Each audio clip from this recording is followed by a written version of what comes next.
their character will continue to be outstanding.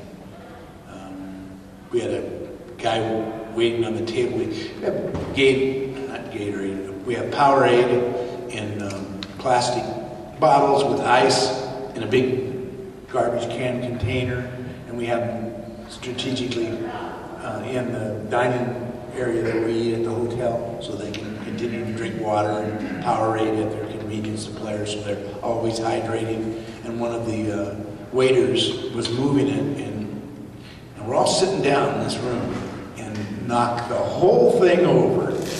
I mean, it was real quiet, and knocked the whole thing, just ice and Gatorade, or Powerade all over the place. And within 1 second, there was 12 players up helping that guy pick up that ice, put everything back. And not a word said. Nobody laughed when we did it. Oh, geez, let's help. And just, I didn't say one word. But that's kind of, those kind of things happen all the time. It just shows the kind of character of this team. And you can't separate from what happens on the field what happens off the field. It's another life story on the field is all it is. So, kind of the third time in 4 games, your defense was a lot better in the second half than the first half. How do you get them going in the first half?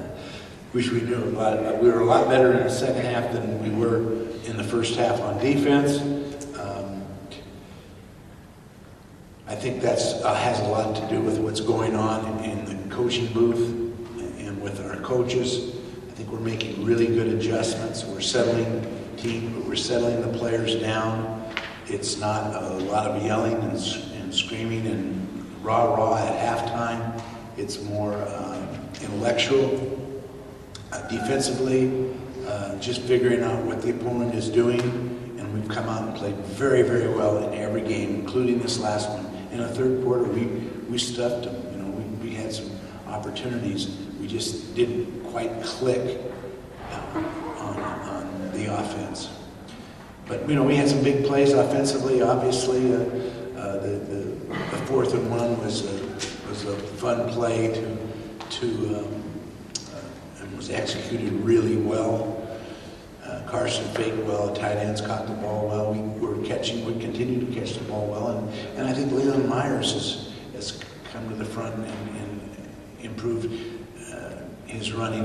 We have 4 running backs that were down this morning watching tape in the running back video room this morning. I just walked by going to the locker room and saw all 4 of them in there, and I just kind of commented on what a contribution all 4 are making to the team. There's only 1 ball, and there's only 1 running back in our offense, but we have 4 guys contributing to the success and complementing each other on the field, which is awesome. 3 seniors and a freshman. So we all complement each other, work out, play, find a way to help the team win, find a place on the field where they can play. Now, how did I get from the defense to the running backs? I have no idea. Could Nick have played first? Were you just playing it safe? Who's that? Nick Langston. Probably could have, if he doesn't get hit, he could have played the whole game, probably. But there was no intent to play Nick. And if I led you astray, I'm seriously ashamed of myself. Coach, has he taken a hit since being injured? Will he be redshirted practice all this week? Oh, he's going to be redshirted. We're not even going to wear shoulder pads this week. We're not wearing shoulder pads for practice. We're going to get these guys fresh and well and ready to go. We just have today and tomorrow. And Wednesday's like Friday night, so we're not going to.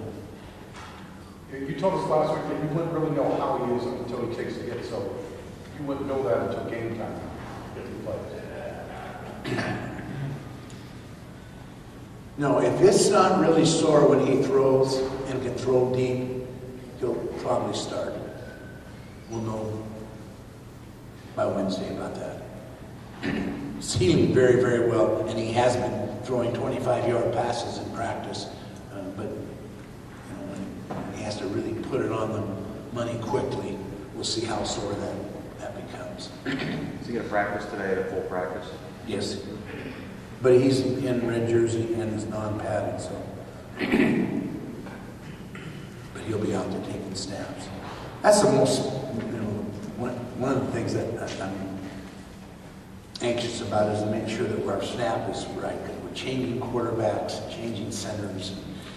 And we want to make sure that ball snapped, exchange is good, and it was 100% Saturday night. That's one of the reasons why Carson got the start, because he's very good underneath the center and in the huddle, calling plays, changing plays, the cadence, all those kind of things. And it was loud. We went silent count and did go offsides a couple times Saturday. And his hand's okay? You took him out there like today. Yeah. It was a wrist. He bent his left wrist, and I thought he had enough. And we're trying to get the ball downfield, so I threw our strongest passer in the game, strongest arm guy, Tate. Get in there, throw it down the field a little bit for us, and see what happens. Make the score a little better, but it didn't happen for us. Status on Trevon Jamar. The other injured athletes that we have, I think everyone's going to be ready to play this Thursday night. Including Nelson? Nelson should practice. Everyone will practice today. I'm not sure about Adam. Then who's your short snapper? Well, For, I'm sorry, that's the fifth one. Matt Camille won't play. okay, but I mean for field goal PhD, there's going to be your It's going to be Cooper. I'll probably do both. Okay, well, let's talk anything more on the last game. Let's talk about the game coming up, right? That's what we're all excited about and want to hear about that. Especially some of you single bachelors out there want to know about Thursday night. Mr. Knight. Of course, Jeff Darby. Cheap date night coming up for Brett Bloomquist. Only $10 if you bring a date. So we're definitely thinking this is a good deal for you guys. And free advertising for you. I hope that this is run on all the stations, because I know that we have some bachelors on television also that probably would help Coach Price get them a date. But for $10, you can bring your date to the game. So we have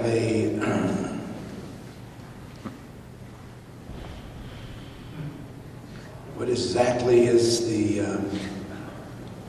price on this, Jeff? Buy one bronze reserve or GA ticket and you get a second one for 10. Buy one ticket and get a second ticket for $10. Fantastic deal, and can't tell you how important this game is to our community, our team, this year's chance of success, playing the #1 ranked passing team in the nation with a Heisman Trophy candidate, great quarterback. They're not ranked in the top 25, but they will eventually be, probably before the year is over. They're a tremendous offensive football team. Fast running backs, Hayes and Bell and Edwards and Carrier at wide receiver are just blazers. Case Keenum is one of the best quarterbacks in the history of the NC2A. I think he's third right now, behind Ty Detmer. Tremendous person, tremendous program, and we are very excited to have them come back to the Sun Bowl and play the Miners on Thursday night. So it's really important to me, important to the university, important to our football team that we get as many